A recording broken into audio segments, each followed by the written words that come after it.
अस्सलाम वालेकुम दोस्तों की हाल चाल। तुसीं देखदे पे लतीफ़ एनिमल टीवी में तुहाडा वीर मुहम्मद लतीफ़ जट। दोस्तों सब तो पहलो साडे चैनल नूं सबसक्राइब करो ताकि साड़ी हर वीडियो तुहाडे तक आसान तरीके से पहुँच सके। अज वीरां वास्ते माशाल्लाह दो गब्बनां बच्चियां दी वीडियो लैके आए हैं। जेड़ी एक 3.5 महीने की गब्बन डॉक्टर पास है, एक हैगी है 2 महीने तो 15 तो 20 दिन की गब्बन डॉक्टर पास है। 2.5 महीने उत्ते जा रही है। दोवें बच्चियां ही डॉक्टर पास ने अपने डॉक्टर नाल लिया के चेक करवा के जा सकते जी। माशाल्लाह बड़ी प्यारी बच्ची है, चोलस्तानी तो फरीदन दा क्रॉस है और बड़ी लाजवाब है। छोटा छोटा सिंग लगा है, एक इंची। और बाकी मेरे वीर वेख लैन, तसल्लियां कर लैन। तसल्लियां कराना साडा काम है और जानवर देखना मेरे वीरां का। माशाल्लाह थल्लों मेरे वीर वेख लैन, खुलियां आइयां चंगियां सोहनियां बच्चियां, बड़ियां लाजवाब बच्चियां ने। और मत्थे फैल फुल्ली छोटी जी और तगड़ियां वैड़ा माशाल्लाह। और मेरे वीर वेखदे मेरे तसल्लियां कर लैन। आ बच्ची हैगी है 3.5 महीने की गब्बन डॉक्टर पास है। आ बच्ची हैगी है 2.5 महीने उत्ते जा रही है। जेड़ा वीर लवे अपने डॉक्टर नाल लैके आवे, पास करवा के लैके जावे।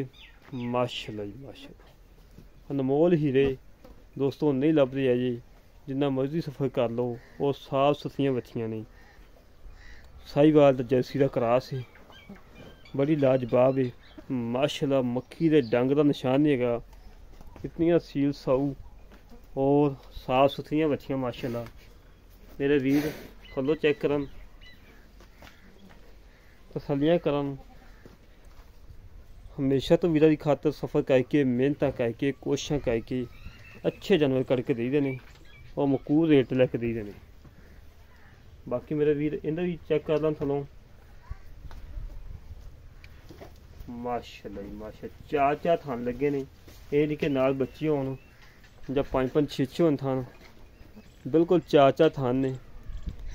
गब्बना बच्चियां ने डॉक्टर पास है। जेड़े वीर नूं बच्चियां समझ आन, मुल है 2,60,000 2,60,000 मुल है।